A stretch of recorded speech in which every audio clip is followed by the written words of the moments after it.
Bismillahirrahmanirrahim. Assalamualaikum warahmatullahi wabarakatuh. Halo teman-teman semua, gimana nih kabarnya?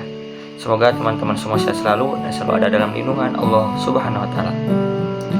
Sekarang kita mau ngapain nih? Sekarang kita akan membahas sejarah Islam kontemporer di Turki. Sebelum itu, izinkan saya memperkenalkan diri.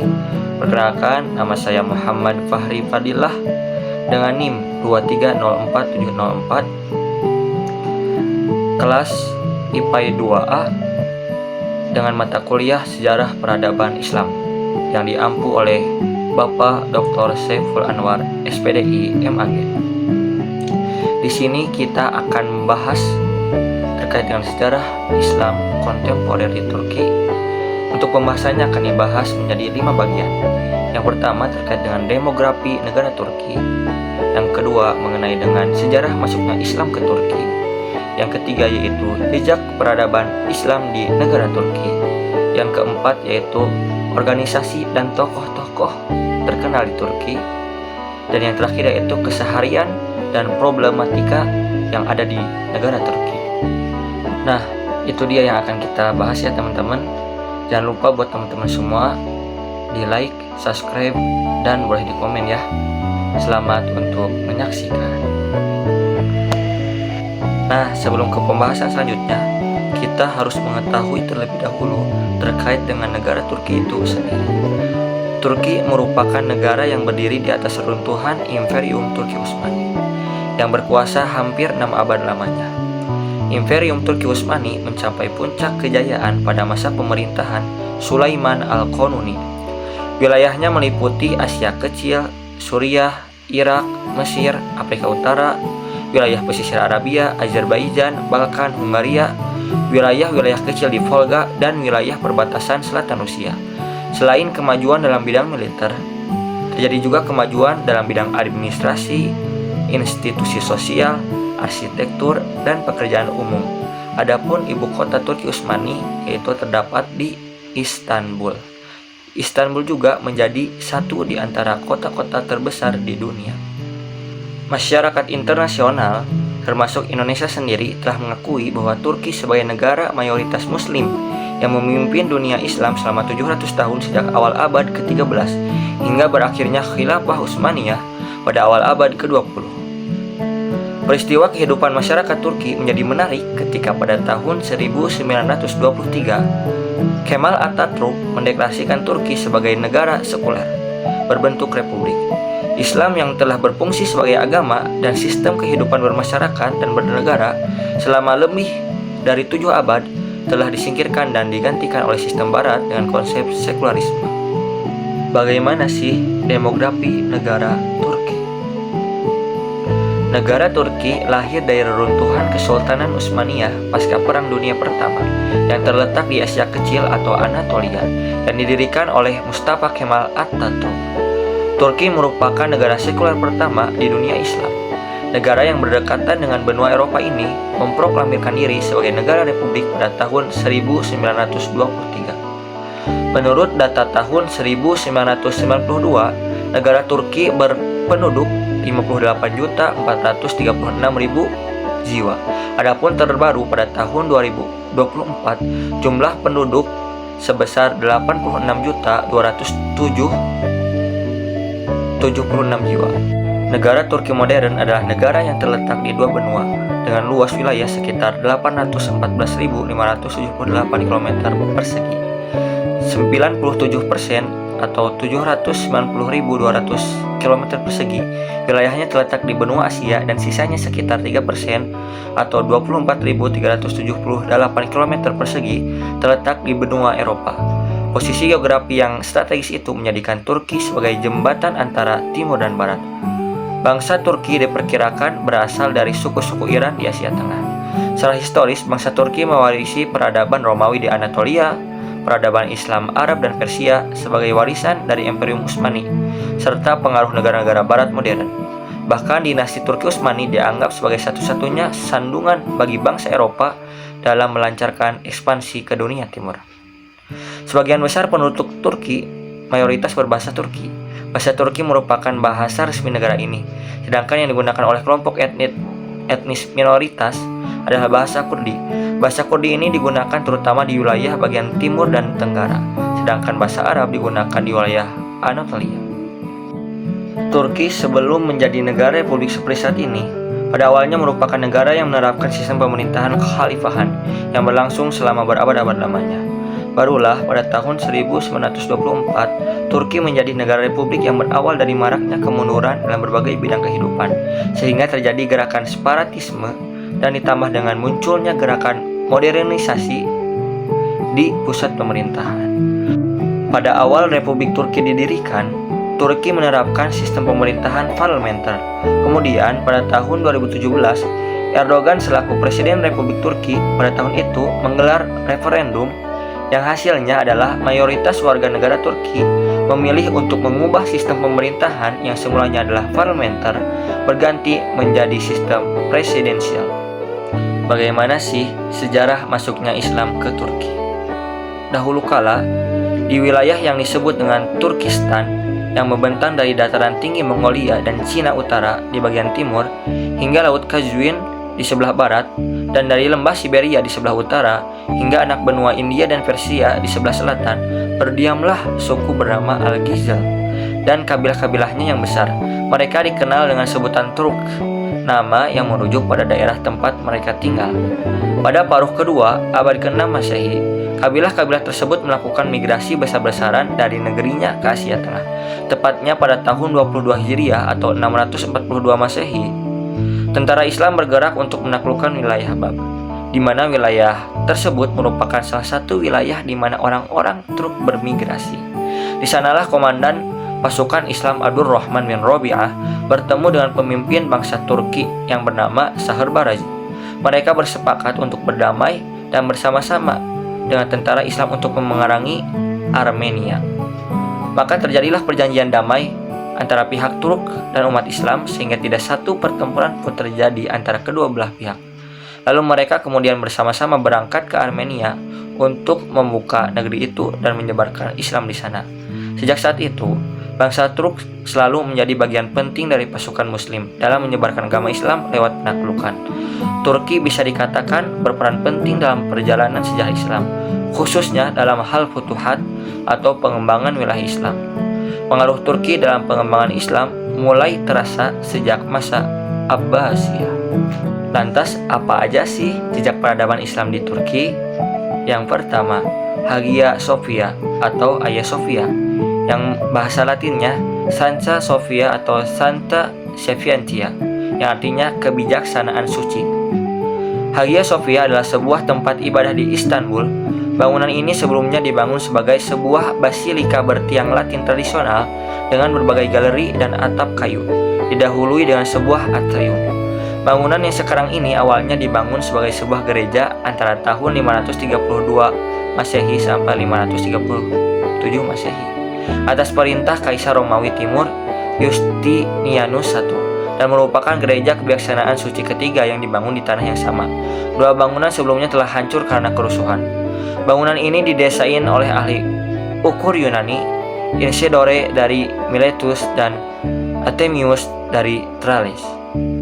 Presiden Erdogan meresmikan Hagia Sophia menjadi masjid bertepatan pada hari Jumat, 10 Juli tahun 2020. Presiden Erdogan secara resmi menjadikan situs Hagia Sophia di Istanbul kembali menjadi masjid dan menyatakan terbuka untuk ibadah umat muslim setelah pengadilan tinggi membatalkan keputusan tahun 1934 yang menjadikan landmark agama tersebut sebagai museum. Yang kedua yaitu Blue Mosque atau Masjid Biru. Sesuai namanya, seluruh bangunan dan ruang dalamnya bernuansa warna biru dengan mozaik-mozaik keramiknya. Terkadang masyarakat juga menyebutnya Sultan Ahmad Mosque atau Masjid Sultan Ahmed karena dibangun saat periode kejayaan Sultan Ahmed pada tahun 1600-an. Masjid ini berumur sekitar 400-an tahun dan masih berdiri kokoh sampai saat ini. Masjid ini juga merupakan salah satu bangunan bersejarah dengan gaya arsitektur Ottoman. Yang ketiga yaitu Topkapi Palace, atau dalam bahasa Turki dikenal dengan nama Topkapi Saray adalah sebuah istana yang pernah menjadi kediaman serta pusat pemerintahan Kesultanan Utsmaniyah selama hampir 400 tahun. Dari abad ke-15 hingga abad ke-19, istana ini menawarkan pemandangan menakjubkan ke arah selat Bosporus dan Laut Marmara. Didirikan atas perintah Sultan Mehmed II setelah penaklukan Konstantinopel pada tahun 1453. Topkapi Palace menjadi simbol kekuasaan dan kemegahan Kesultanan Utsmaniyah dan berfungsi sebagai pusat administrasi kekaisaran. Yang keempat yaitu Istana Dolmabahce, merupakan istana kekhalifahan Islam terakhir Turki Utsmani atau Ottoman. Letaknya yang langsung berhadapan dengan Laut Bosporus menjadikannya sebagai strategis.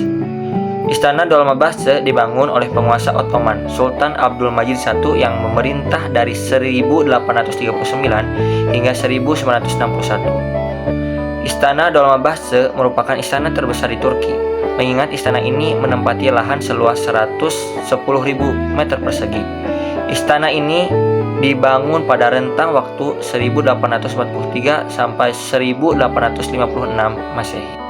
Yang kelima yaitu Masjid Sulaimaniyah. Masjid ini merupakan persembahan Sultan Agung Sulaiman yang dibangun pada tahun 1550. Masjid yang diarsiteki Mimar Sinan ini selesai pada 1557. Letak masjid berada di pinggir Laut Marmara yang merupakan pintu gerbang menuju Selat Bosporus. Masjid Agung Sulaimaniyah yang dirancang dan dibangun Sinan Pasha diyakini sebagai kemenangan terbesar peradaban Islam dalam bidang arsitektur pada masa kejayaan kerajaan Turki Utsmani. Yang keenam yaitu Museum Mevlana. Sesudah kekhalifahan Turki Utsmani tumbang, pemerintah Republik Turki kemudian mengubah status kawasan bersejarah ini menjadi museum. Sejak 1954, namanya berubah menjadi Museum Mevlana. Seperti halnya sebuah museum, kompleks bangunan ini berfungsi menjaga memori tentang Jalaluddin Rumi. Sang sufi tidak hanya menjadi inspirasi bagi komunitas Islam, tapi juga non-muslim, sebab yang kerap disuarakan penulis Masnawi, Fihi Mafihi, dan Maktubat itu ialah hakikat cinta antara manusia dan sang pencipta serta spiritualitas. Selanjutnya yaitu siapa sih tokoh-tokoh dan apa organisasi Islam yang ada di Turki. Adapun tokoh-tokoh terkenal yang ada di negara Turki, yang pertama Sultan Salim III, juga Sultan Mahmud II, Mustafa Rashid Pasha, Ibrahim Sinasi, Jia Pasha, Muhammad II, Mustafa Kemal Atatürk, dan juga ada Recep Tayyip Erdogan. Untuk sekarang kita akan membahas terkait dengan salah satu tokoh yaitu Recep Tayyip Erdogan. Recep Tayyip Erdogan lahir pada Februari 1954. Dia dibesarkan sebagai putra dari seorang pelaut di Angkatan Laut di Laut Hitam di wilayah utara Turki. Ketika dia berusia 13 tahun, ayahnya memutuskan untuk pindah ke Istanbul dengan harapan bisa memberikan pendidikan yang lebih baik kepada kelima anaknya. Saat muda, Erdogan pernah berjualan limun dan bagel wijen yang dikenal sebagai simit demi mendapatkan uang tambahan. Erdogan terpilih menjadi presiden pada tahun 2014 dan sekarang masih menjabat sampai tahun 2028. Adapun sepak terjang Erdogan dan kebijaksanaannya, salah satunya adalah mengembalikan kebiasaan lama yaitu pengajaran Al-Quran dan hadis di sekolah-sekolah negeri di Turki yang sudah lama dihilangkan, dan kebebasan berhijab di kampus-kampus di Turki. Kemajuan pesat negara Turki di bawah kepemimpinan Erdogan sebagai Perdana Menteri membuat Turki kini disegani sebagai salah satu negara terkuat di Eropa. Adapun organisasi-organisasi Islam di Turki, diantaranya yaitu Gerakan Fathullah Gulen, lalu Milli Görüş Hareketi, terus Diyanet, terus juga terdapat pimpinan cabang istimewa Persatuan Islam Turki, terdapat pimpinan cabang istimewa Nahdlatul Ulama Turki, dan pimpinan cabang istimewa Muhammadiyah Turki. Adapun sekarang kita akan membahas terkait dengan Diyanet. Sejak berdirinya Republik Turki, Kepresidenan Urusan Agama atau Diyanet İşleri Başkanlığı, selanjutnya disebut Diyanet, adalah satu-satunya lembaga negara yang didirikan secara sah yang mengatur urusan agama Sunni Muslim dan melayani warga negara yang menganut agama tersebut. Didirikan pada 3 Maret 1924 berdasarkan pasal 136 Konstitusi Turki. Kalau di Indonesia seperti Kementerian Agama atau Kemenag ataupun MUI, Majelis Ulama Indonesia. Oleh karena itu, kajian Diyanet menyoroti perubahan hubungan agama, politik, negara, dan masyarakat, serta nilai-nilai yang dikaitkan dengan sekuler dan nasional di Turki.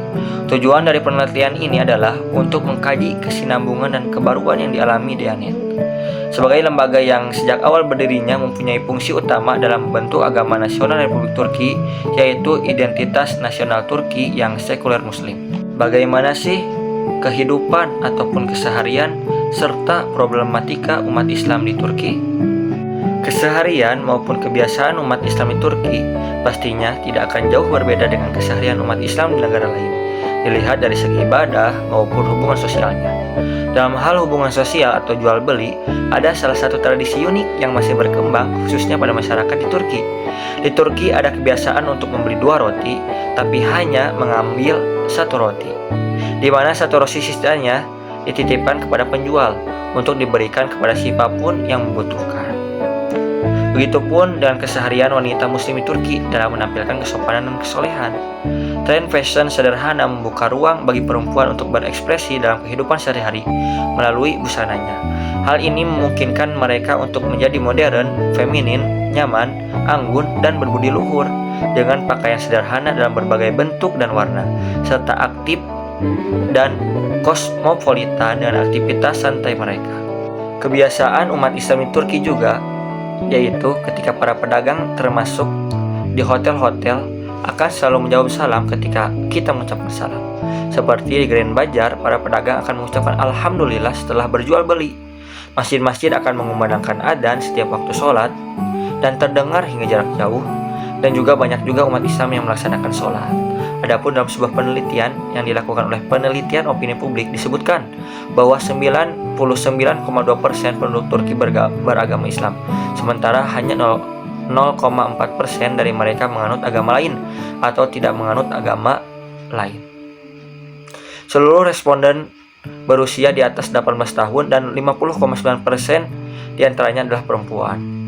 Adapun jumlah orang yang melaksanakan sholat wajib 5 waktu sehari setara dengan 42,5%, hampir setengah dari populasi. Sementara 16,9% mengatakan mereka tidak pernah melaksanakan sholat apapun. Namun, penelitian ini menunjukkan bahwa frekuensi sholat secara umum menurun seiring dengan meningkatnya tingkat pendidikan. Sebanyak 69,3% dari penduduk buta huruf mengatakan bahwa mereka selalu melaksanakan sholat 5 waktu. Sementara, angka tersebut turun menjadi 27,4% di kalangan lulusan universitas. 57,4% laki-laki mengatakan mereka selalu melaksanakan sholat Jumat. Persentase masyarakat yang menyatakan berpuasa di bulan Ramadan selama kesehatannya memungkinkan sebesar 83,4% dan 2,5% menyatakan tidak pernah berpuasa. Laki-laki yang berpuasa pada bulan Ramadan sebesar 80,7%, sedangkan perempuan 86%. Studi tersebut juga mengungkapkan bahwa 6,6% masyarakat Turki pergi ke kota paling suci umat Islam, yaitu Mekah di Arab Saudi, untuk menunaikan ibadah haji. 71,6% perempuan mengatakan mereka mengenakan jilbab ketika keluar rumah, sementara 27,2% perempuan mengatakan tidak mengenakan jilbab ketika keluar rumah. Adapun problematika kehidupan umat Islam Turki yang pertama yaitu sekularisme. Langkah pertama yang dilakukan Kemal Atatürk sebagai pemimpin negara adalah merubah bentuk negara dari kesultanan menjadi republik dengan menyingkirkan kekuasaan sultan serta mengangkat keluarga sultan yaitu Abdul Majid sebagai khalifah yang akan dijadikannya sebagai lambang atau simbol pemersatu agama dan tidak menjadi penguasa politik. Dalam perkembangannya, Kemal Atatürk menghapuskan lembaga kekhalifahan tahun 1924. Tahun 1928, Kemal menghapuskan pasal tentang pencantuman Islam sebagai agama negara sehingga antara agama dan negara tidak ada lagi sangkut pautnya. Dan secara resmi pada tahun 1937, prinsip sekularisme sebagai dasar konstitusional diberlakukan. Sejak saat itu, negara Turki resmi menjadi negara sekular, yaitu memisahkan kehidupan keagamaan dari institusi-institusi negara. Yang kedua yaitu kebijakan pintu terbuka atau open door policy untuk pengungsi Suriah. Kebijakan pintu terbuka ini sudah dimulai pada tahun 2011 bulan April kepada pengungsi Suriah, yang memiliki berbagai dampak yang signifikan terhadap kepentingan nasional Turki, khususnya di bidang ekonomi dan politik. Di bidang ekonomi, Turki harus mengeluarkan biaya yang sangat besar untuk memenuhi kebutuhan pengungsi. Kemudian pertumbuhan ekonomi yang menurun akibat stabilitas yang terganggu, jumlah wisatawan yang menurun, dan sanksi Rusia. Di bidang politik, Turki mengalami dampak plus dan minus, yaitu di dalam negeri, Turki di bawah pemerintahan partai AKP yang dikomandoi Erdogan harus menghadapi berbagai kritikan baik dari oposisi maupun rakyat Turki sendiri. Nah, itu dia pembahasan sejarah Islam kontemporer di negara Turki. Semoga apa yang saya sampaikan ada manfaat dan dapat diamalkan dalam kehidupan sehari-hari. Semoga teman-teman yang menonton mendapatkan wawasan. Mohon maaf atas segala kesalahannya. Semoga sehat selalu semuanya. Assalamualaikum warahmatullahi wabarakatuh.